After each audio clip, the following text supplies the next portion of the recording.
So John is revealing this to us in Revelation. He said he saw this beast come up out of the sea with 7 heads and 10 horns. See, this is a revival of this fourth empire, which is putting it all back together because it's one dynasty, just like it was one statue, different individuals just been ruling over it from Babylon to Rome. Okay, go ahead, verse 2. And the beast which I saw was like unto a leopard. Like unto a leopard, go ahead. And his feet was like as the feet of a bear. Like the feet of a bear, go ahead. And his mouth as the mouth of a lion. Got the mouth of a lion, go ahead. And the dragon gave him power and his seat and great authority. And got power from Satan. And even had 10 horns. You know what? That described the 4 beasts in Daniel the 7th chapter. The bear, the feet of a bear, like a leopard, the feet of a bear, and the mouth of a lion. And 10 horns like the 4th beast had. Even though these 10 horns represent a little different, these are the nations that's going to help revive it.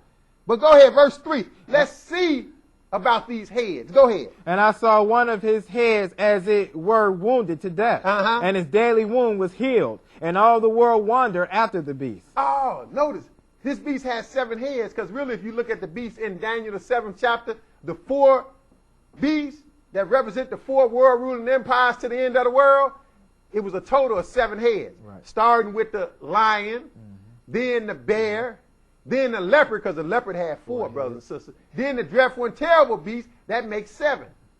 See, but the dreadful and terrible beast is unlike any other kingdom. This 4th empire refused to just die. It's still hanging on, because they got to make one last ditch effort to run this thing into the ground. That's all they're doing. And it's getting ready to make one last ditch effort in our days. That's why verse 3 said, and I saw one of the heads as it were wounded to death. See, it didn't die. It just had a wound, a bad wound. Rome, as a military might, fell in approximately 476 AD. But you still been influenced by Rome to this day. Even these governments that we got nowadays are patterned after the Roman government. Okay? But now, it said at verse 3, and I saw one of the heads as it were wounded to death, and his deadly wound was healed. And all the world wondered after the beast. We looking at this deadly wound get healed now. Satan pulling this thing back up from the depths. And the whole world going to wonder. So that's why it don't look like the 4th when it's still ruling, because it had a wound inflicted. But the wound about to be healed. It's about to come out of obscurity, brothers and sisters, and smack you upside the head. That's what it's doing. And you don't even know it. Skip down to verse 7, and he's going to tell you what this kingdom going to do to you. Go ahead. And it was given unto him to make war with the saints, and to overcome them. And power was given him over all kindreds and tongues and nations. See, we talking about a kingdom, brothers and sisters. And the leader of the kingdom, and the head leader is going to be this little horn, this military, this religious leader. See, and he got 3.5 years once they put it back together and take over, and they're going to even take over the promised land. 3.5 years from that point. But even he making war with the saints and beating them down. Just like we read. Didn't we read that in Daniel 7? Yep. He going to make war with the saints and prevail. Until time for the saints to take it over. And that's what's going to happen. This is plain and simple. But now, let's go to Daniel 17. Because we're going to show you again that this beast is still ruling. It's just been laying dormant. 17, and we're going to pick it up at verse 8. Still talking about the same thing. Daniel 17 and verse 8. Okay, my brother, go ahead. And the beast that thou sawest was and is not, and shall ascend out of the bottomless pit. Oh, wait a minute now. See, this 4th beast is something else. He said the beast that thou sawest was and is not, and shall ascend out of the bottomless pit. See, Rome was a great, mighty power. It was ruling when Jesus was on the scene. But then it lost a measure of its power, a lot of its power. The wound was inflicted, so he said it is not, but it still ain't gone totally, is it? Nope. Matter of fact, it's ascending right now out of the bottomless pit, he said. And what it's going to do? Go ahead. And going to perdition. Oh, it's going to put a hurting on it. Perdition means destroy. It's going to destroy. That's why we've been knowing for years, America going to have to start taking a back seat to Western Europe, because the Roman Empire is coming up out of the bottomless pit. But go ahead. And they that dwell on earth shall wonder, whose names were not written in the book of life from the foundation of the world. See, those that don't know no better going to follow this system, which is going to be rooted in religion.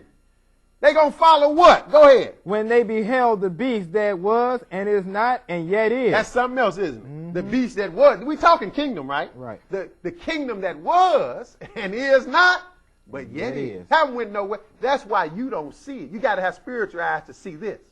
And it's plain and simple. Because you might say, oh, brother, I see America, I see Russia. Look, Rome has influenced all of what you see. Mm-hmm. But now, we're going to skip down and show you how this thing going to conclude. Because if you don't believe nothing else, believe that the Lord is going to take over in the end and set up his kingdom. So let's show you what this revived Roman Empire going to end up doing as far as Jesus is concerned. Verse 12. Go ahead. And the 10 horns which thou sawest are 10 kings, which have received no kingdom as yet, but receive power as kings 1 hour with the beast. See, these 10 horns are 10 kings. See, this is 10 individual kings that's going to give a power and strength to revive this Roman Empire. Oh, this is in Western Europe, brothers and sisters. This is the European Union. They combine in themselves right now. They have done it. They got one monetary system and all. All is going to take 9 for them to combine armies, and they're going to be a force to be reckoned with. All you got to do is keep living. You're going to see it.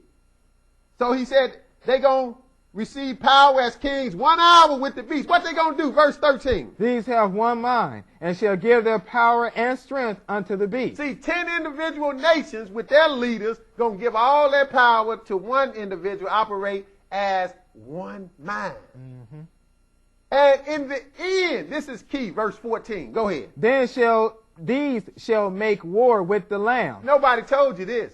These 10 nations that's propping up this revived Roman Empire, operating as one, just like in that statue in Daniel 2, the feet, it was 10 toes on the feet.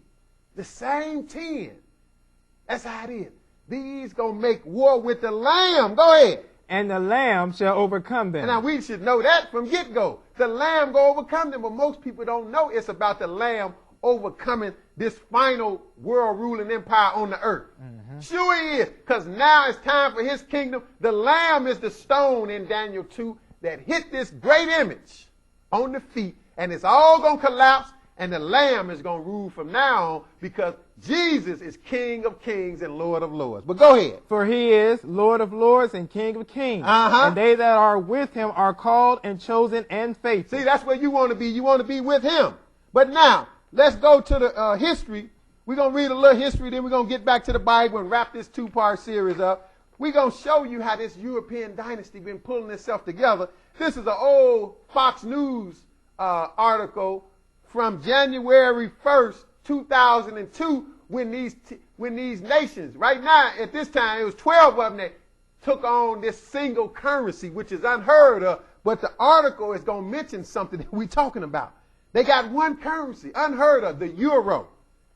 Go ahead. This from Fox News, January 1st, 2002. What did it say? Europeans test out euros on first day of currency changeover. See, now this is 7 years ago. That was the first day of currency changeover.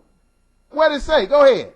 Paris, for the first time since the era of the Roman Empire. Oh, wait a minute now. The article mentioned the era of the Roman Empire, don't it? Yes, sir. It said from the first time. This took place in 2002, brothers and sisters. From the first time since the era of the Roman Empire, what happened? All of Europe is using one currency. Well, all of Europe is using one currency? Isn't that something? Go ahead. In this case, rainbow-colored banknotes called euros. The euro. And the euro, not at this time, they still had their own currency. They had to phase their own currency out. Hey, that's a done deal.